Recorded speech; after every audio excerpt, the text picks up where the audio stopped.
Um bom sábado a todos. Um bom sábado também à nossa querida audiência. Se você ainda não se inscreveu em nosso canal, Adventistas Piranguçu, por favor, se inscreva. Não deixe de interagir, não deixe de compartilhar, porque isso ajuda o YouTube a entender que o conteúdo é relevante e ele compartilha com mais pessoas. Então, por favor, nos ajude nesse sentido, tá bom? Que Deus seja honrado pela nossa presença aqui em nome de Jesus. Amém. Por favor, irmãos, vamos abrir a Bíblia em Gênesis capítulo 3, verso 15, por favor. Esse, sem dúvida, é um dos textos mais conhecidos e mais importantes da palavra de Deus. Gênesis 3, verso 15, por favor. O Senhor diz por intermédio da sua palavra: porei inimizade entre ti e a mulher, entre a tua descendência e o seu descendente. Este te ferirá a cabeça, e tu lhe ferirás o calcanhar. Irmãos, essa é a bendita promessa. A grande promessa evangélica, que é a base, o fundamento, o alicerce de todas as demais promessas da Bíblia relacionadas ao plano divino da redenção. Mas há um aspecto nesta promessa que é frequentemente negligenciado, e nós queremos, pelo menos, tentar abordar esse assunto aqui nos momentos que se seguem, que é a questão da inimizade. Deus, ele estabeleceu uma inimizade aqui em Gênesis 3, verso 15. Essa inimizade, por favor, note isso. Essa inimizade não é a mesma inimizade entre o homem e Deus por causa do pecado do homem. Não é a mesma inimizade. Essa inimizade do homem contra Deus, Jesus Cristo pode reverter pela virtude do seu sangue em amizade e comunhão plenas. Amém? Pela virtude do sangue dele, Jesus pode converter essa condição de inimizade em condição de amizade e comunhão plenas. Graças a Deus por isso. Mas esta inimizade de Gênesis 3,15 é diferente. Essa inimizade de que trata o texto, ela é irreversível. Não é possível nenhum acordo. Não é possível nenhuma acomodação entre Cristo e Satanás. Entre os representantes de Cristo e os representantes das forças satânicas. Visto que o grande conflito iniciado no céu e que envolve o reino de Cristo e o reino de Satanás entre os homens, resulta dessa inimizade. Portanto, irmãos, a inimizade que Deus estabeleceu no Éden, que está registrada aqui em Gênesis 3, verso 15, é a primeira e mais fundamental linha divisória entre a verdade e o erro. Entre o bem e o mal. Entre o santo e o comum. Está claro isso? Tudo bem? Tudo certo? Maravilha. Vamos ver alguns exemplos. Lembrando que dessa inimizade derivam todas as alianças, promessas e condenações do Antigo e do Novo Testamento. Então vamos ver alguns exemplos. Vamos lá para Levítico capítulo 10 e nós vamos ler o verso 8 em diante. Por favor, irmãos. Nossos amigos que nos acompanham, abra sua Bíblia, Levítico capítulo 10, verso 8 em diante. A palavra de Deus diz assim, por favor, note. Falou também o Senhor a Adão, dizendo, Arão, dizendo, vinho ou bebida forte, tu e teus filhos não bebereis quando entrardes na tenda da congregação, para que não morrais. Estatuto perpétuo será isso entre as vossas gerações. Agora, por favor, observe. Para fazerdes diferença entre o santo e o profano, e entre o imundo e o limpo. Qual é a base para esta instrução do Senhor em Levítico capítulo 10, verso 10? Qual é a base? Gênesis 3,15. A inimizade que Deus estabeleceu no Éden. É a linha divisória, é a linha fundamental entre a verdade e o erro, entre o santo e o comum. E essa instrução do Senhor para os sacerdotes de Israel, ela deriva desta inimizade que Deus estabeleceu. Tudo bem até aqui, pessoal? Vamos para o exemplo número 2. Vamos lá para Ezequiel, capítulo 44. Ezequiel, capítulo 44, verso 23, por favor.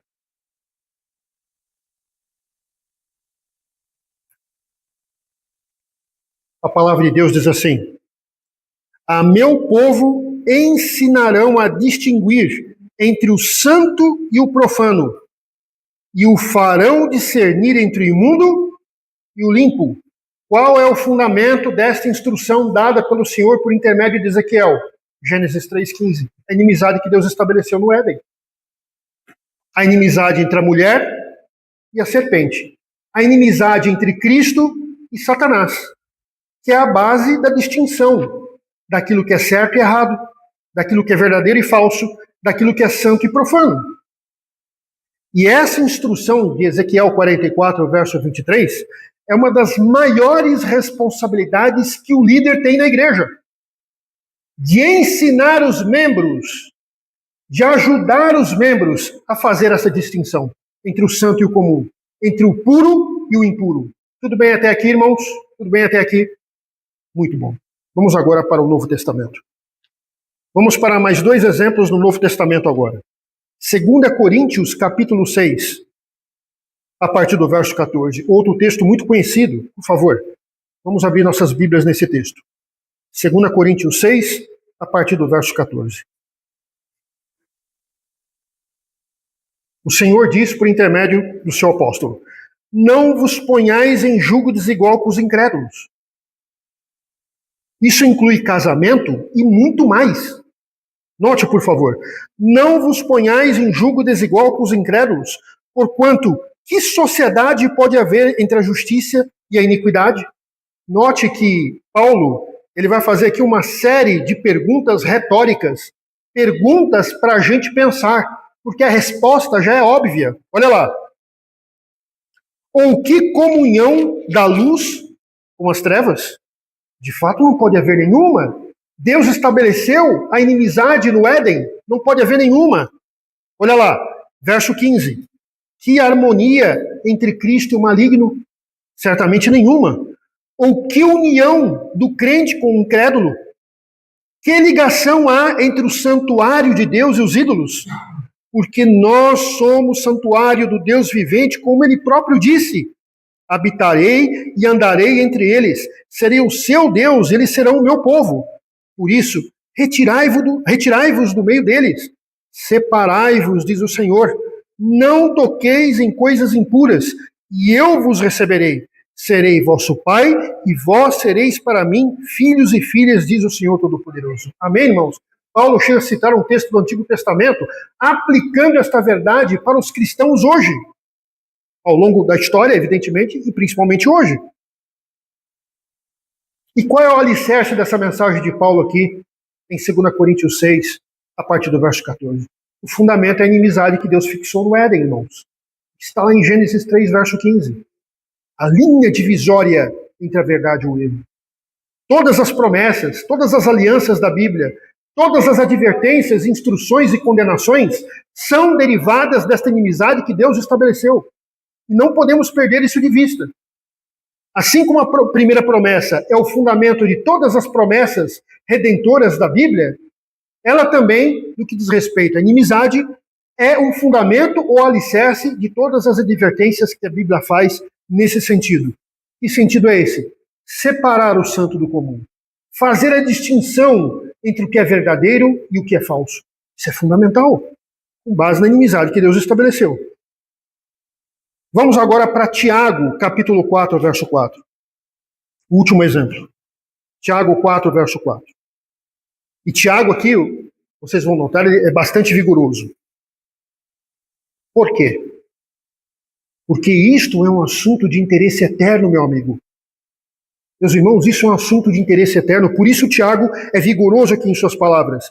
O verso 4 de Tiago 4 diz assim: infiéis, Não compreendeis que a amizade do mundo é inimiga de Deus? Mas é claro, quem estabeleceu a inimizade? A inimizade. Foi o Senhor que estabeleceu a inimizade no Éden.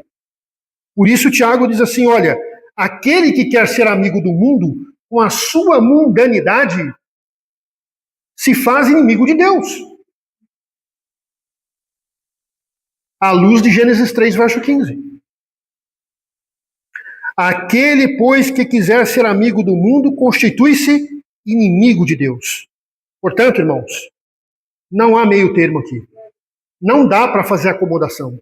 Não dá para fazer um ajuste. Não dá para fazer um acordo entre o reino de Cristo e o reino de Satanás.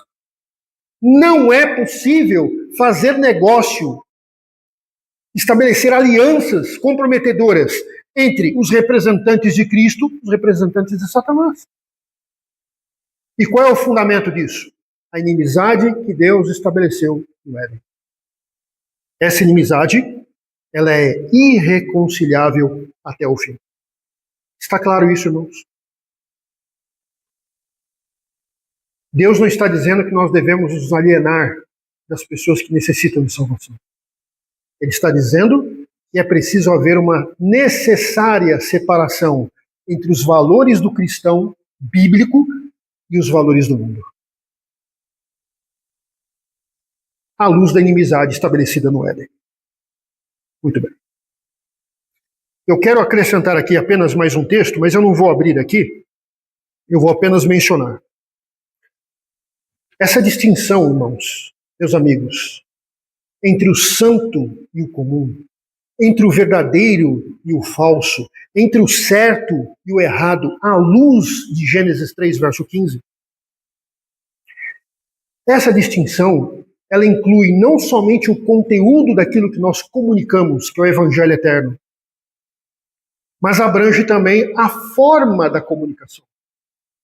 Ela abrange as estratégias, ela abrange os métodos, ela abrange, enfim, os meios. E por isso Paulo diz em 2 Coríntios 10, verso 4, a primeira parte. E com este texto eu fecho essa primeira parte da mensagem. Porque as armas da nossa milícia não são carnais. Está claro? Com base em que Paulo faz essa declaração, irmãos? Estou repetindo, para reforçar isso na nossa mente. Com base na distinção que Deus mesmo estabeleceu no Éden. Não é? Gênesis 3, verso 15. Então, o que Paulo está dizendo?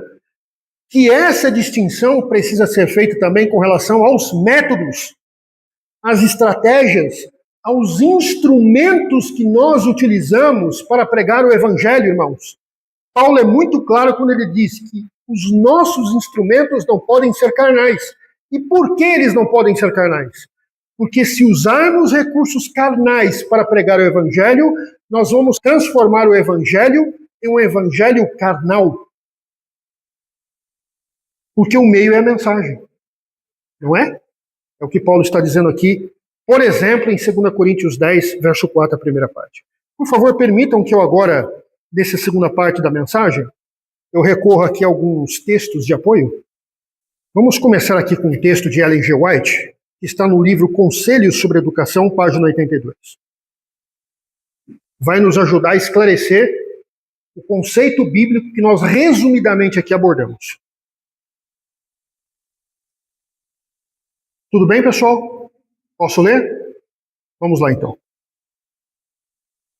A classe de professos guardadores do sábado que procuram formar uma união entre Cristo e Belial, que sustentam a verdade com uma das mãos e com a outra o mundo, tem circundado seus filhos e envolvido a igreja com uma atmosfera inteiramente estranha à religião e ao Espírito de Cristo.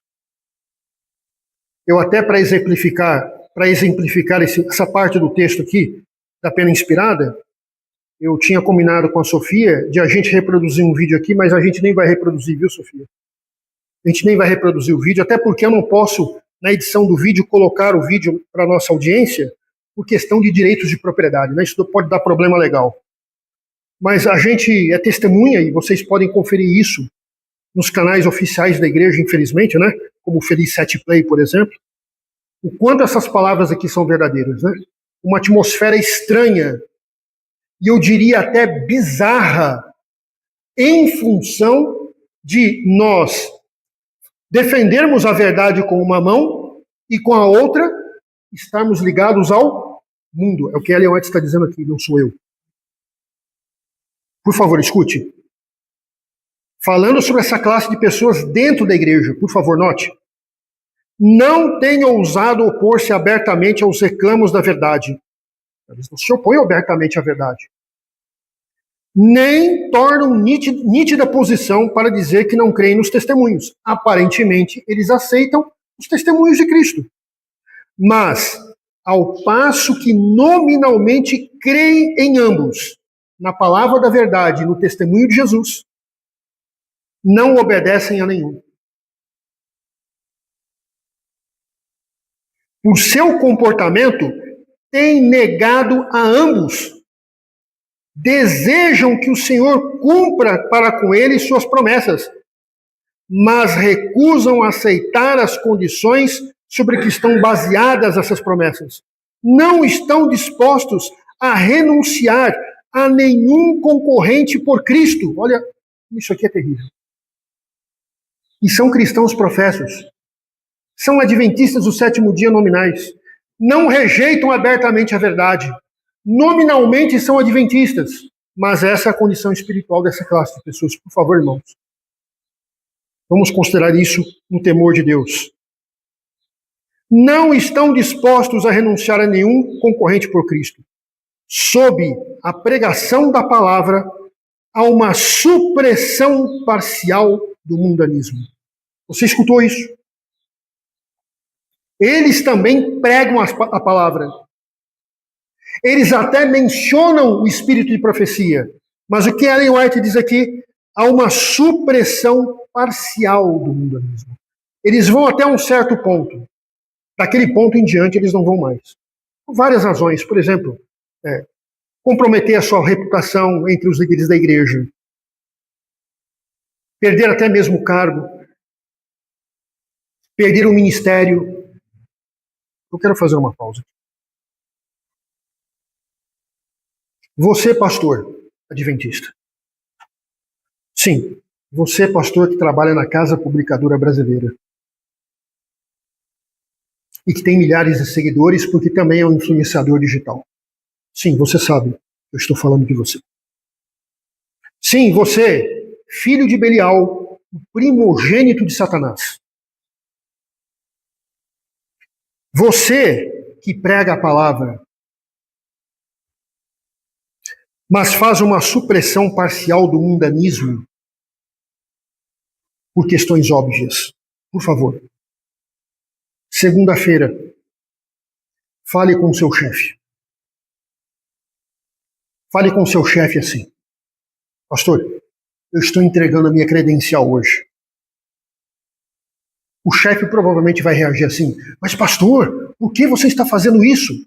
Você, filho de Belial, vai dizer o seguinte.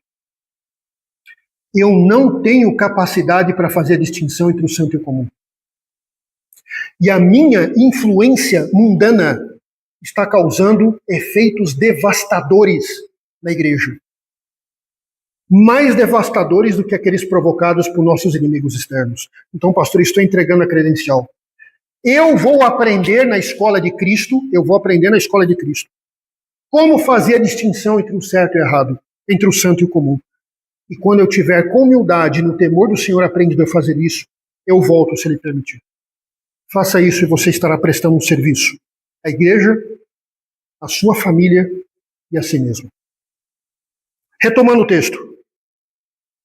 Sobre a pregação da palavra, há uma supressão parcial do mundanismo, mas nenhuma radical mudança das afeições. Notem a linguagem que Ellen White usa aqui, por favor. Desejos mundanos, concupiscência da carne, concupiscência dos olhos, soberba da vida, ganham finalmente a vitória. Essa é a consequência. Esta classe é toda composta de cristãos professos. Irmãos, não sou eu que está dizendo isso, é o Espírito de profecia. Seus nomes estão nos livros da igreja. Por algum tempo eles vivem aparentemente uma vida religiosa e então entregam o coração, não raro definitivamente, à predominante influência do mundo. Testemunhos para ministros e obreiros evangélicos. O título deste livro já diz qual é o público-alvo da sua mensagem. E embora ela se aplique também a todo membro leigo, ela se aplica especialmente à liderança da igreja, da qual eu, embora indigno, faço parte. Portanto, é uma mensagem para mim também. Não estou aqui na condição de falso moralista. Testemunhos para ministros e obreiros evangélicos, página 259. Por favor, ouça isso. Todo obreiro deve provar suas próprias habilitações pela palavra de Deus. Não é? Todo obreiro tem uma responsabilidade moral diante de Deus. Qual é essa responsabilidade moral? Provar suas próprias habilitações. Com base em quê? Na palavra de Deus. Agora anote a pergunta. Tem os homens que lidam com coisas sagradas, claro entendimento. Eu gosto das palavras que Ellen White usa. Claro entendimento, correta percepção das coisas de interesse eterno, consentirão em ceder à operação do Espírito Santo, porque enquanto o Espírito Santo for um mero coadjuvante na melhor das hipóteses, ou um mero figurante na pior das hipóteses, você já sabe qual é a resposta a essas perguntas retóricas de Ellen White. Ou permitem a si mesmos serem controlados por suas próprias tendências hereditárias e cultivadas? A todos convém examinar-se para ver se estão na fé.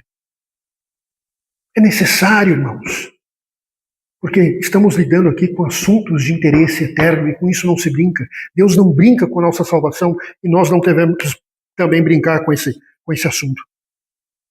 Página 260. Os que ocupam posições de confiança na obra de Deus sempre devem ter em mente que estas posições envolvem grande responsabilidade.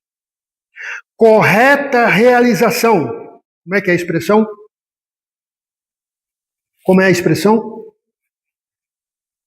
Correta realização. Tem um jeito certo de fazer, então? Tem, né, irmãos? Então vamos lá. Correta realização da solene obra para este tempo. E a salvação das almas que conosco de qualquer modo se associam dependem, em grande parte, de nossa condição espiritual. Devem todos cultivar um vivo senso de sua responsabilidade, pois seu próprio bem-estar presente e seu destino eterno serão decididos pelo Espírito que alimentam. Se o eu estiver entretecido no trabalho, na obra de Deus,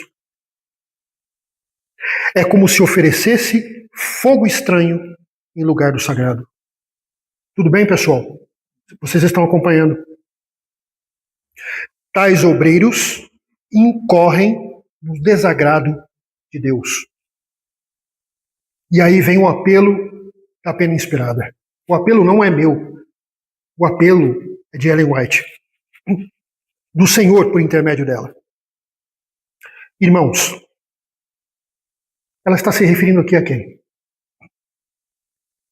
Aos líderes da igreja. Irmãos, retirai vossas mãos da obra. Não sabe fazer a distinção. Não leva uma vida de santificação para aprender a fazer a distinção. Não tem o temor de Deus. Retirai as vossas mãos da obra. A menos que possais distinguir o fogo sagrado do comum. Baseado em Gênesis 3,15, a inimizade que Deus estabeleceu. Está claro isso? Página 350 da mesma obra. Sou impelida pelo Espírito de Deus a dizer-vos: a vós que tendes ligação com a obra do Senhor, nunca vos esqueçais de que dependeis inteiramente de Deus. Que verdade tremenda é esta! E se passardes uma hora ou um momento sem confiar em sua graça, sem conservar o coração aberto para receber a sabedoria que não é terrena, tendo a certeza de que sem Cristo nada podeis fazer, não sereis capazes de distinguir entre o fogo comum e o sagrado.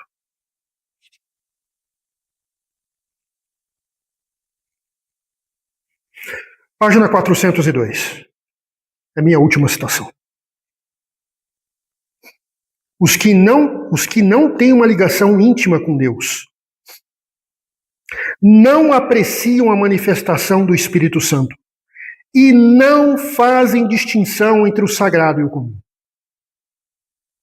Não poderia ser diferente. Se não há comunhão íntima com o Senhor, se não há ligação íntima com Ele, e se nós não somos cheios do Espírito Santo, não poderemos produzir frutos correspondentes. E a consequência é exatamente essa. Seremos incapazes de fazer a distinção entre o que é santo e o que é comum. E é o que está acontecendo na liderança hoje.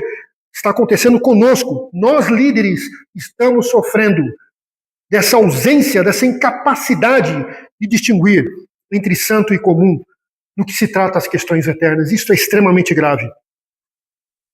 Não obedecem à voz de Deus, porque, como a nação judaica, não conhecem o tempo da sua visitação. Vivem como Alice no País das Maravilhas. Ó, quão melhor seria se todos os que fazem isso, os que agem dessa forma, os que não fazem, não conseguem fazer distinção entre o sagrado e o comum. Ó, quão melhor seria se todos os que fazem isso estivessem ligados a qualquer outra obra que não as sagradas instituições designadas por Deus como seus grandes centros. Em outras palavras, meu amigo, você não sabe distinguir entre o santo e o profano. Pastor, ancião, obreiro, você não sabe fazer isso. Escolha outra profissão. Escolha outra ocupação. Não trate dos assuntos de interesse eterno. Porque você não tem competência para isso. Do ponto de vista das Escrituras e dos testemunhos, você não tem competência. Se não sabe fazer a distinção, não tem competência para a obra. Vá para a NASA. Seja um astronauta. Você prestará serviços mais dignos para a humanidade do que se permanecer na igreja exercendo uma influência não santificadora na vida de membros e pessoas interessadas no Evangelho eterno. É melhor você ser um astronauta. Supõe-se, estou retomando a leitura, supõe-se que estejam sob a direção do Espírito Santo, mas isso é engano. Parecem que esses pastores, que esses líderes, que esses anciãos, que esses obreiros têm o Espírito Santo, principalmente quando falam. Mas olha a observação que Ellen White faz aqui. Mas isso é engano, porque não sabe fazer a distinção entre o sagrado e o comum. Como pode ter o Espírito Santo? Quem tem o Espírito Santo sabe fazer a distinção, e faz a distinção pela graça e pelo poder de Cristo. Ela continua, não realizam fielmente a obra de Deus, não dão evidências de que lhe reconhece o sagrado caráter. Sua influência desencaminha os outros, levando-os a considerar levianamente os instrumentos que Deus instituiu para a salvação de almas e os leva a pensar que podem introduzir suas próprias ideias e pensamentos e planos comuns.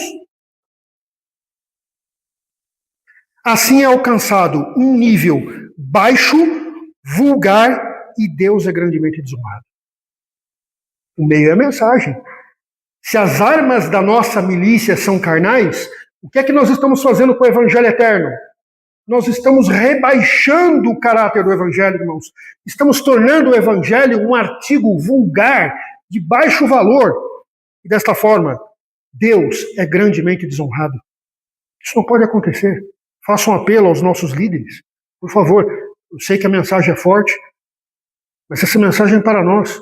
Não podemos negligenciar isso aqui.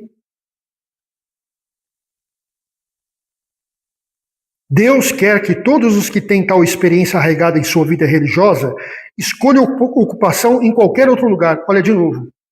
Faça outra coisa na vida, meu amigo. Não seja pastor, não seja obreiro, não seja ancião. Em esferas trabalhadoras, acanhadas, onde os interesses eternos não sejam amesquinhados por sua vida não consagrada, onde há menos oportunidade de encontrar a tentação. Ou seja, Ellen White está dizendo assim, olha, de preferência, se você não sabe fazer a distinção, não tem o temor de Deus, não está vivendo a santificação, meu amigo, por favor, escolha outra coisa para fazer na vida. De preferência, vá para a construção civil.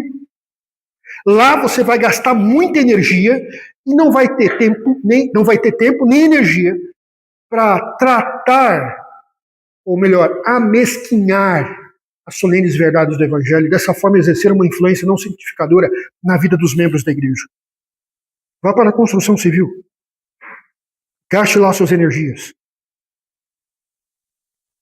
Trabalho extrênuo e que cansa o corpo pode neutralizar e subjugar-lhes as más propensões.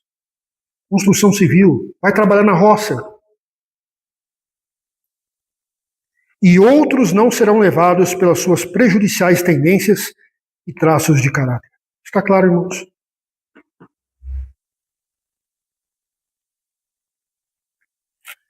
Hebreus 12, verso 14 diz assim: que sem santificação ninguém verá a Deus.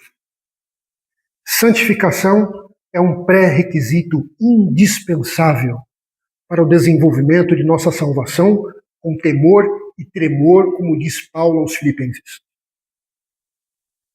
E João 17:17, na oração intercessora do Senhor pela sua igreja, o Senhor Jesus mesmo disse: santifica-os na verdade.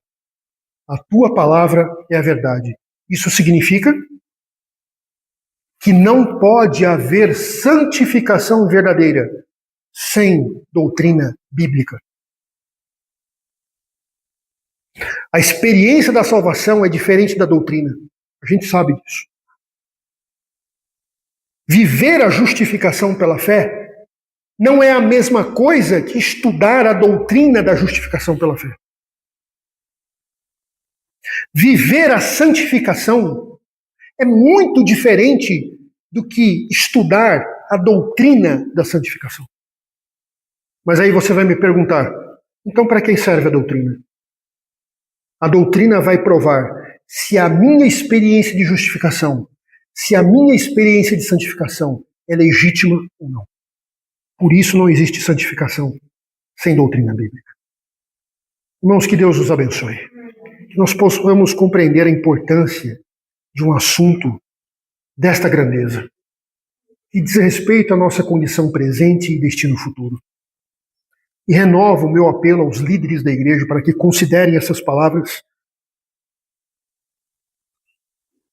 examinem a si mesmos e se convertam ao Senhor de todo o coração, para que assim sejam habilitados, como todos nós queremos ser habilitados e necessitamos ser habilitados, para fazer a distinção entre o santo e o comum, entre o verdadeiro e o falso, entre o certo e o errado. Que Deus nos abençoe nesse sentido, porque nós temos uma missão solene nesses dias cruciais e decisivos da história humana. E nós precisamos cumprir as condições de Deus para que Ele possa cumprir as suas grandiosas promessas na vida da igreja. Que Deus nos abençoe, é o meu desejo e a minha oração. Amém.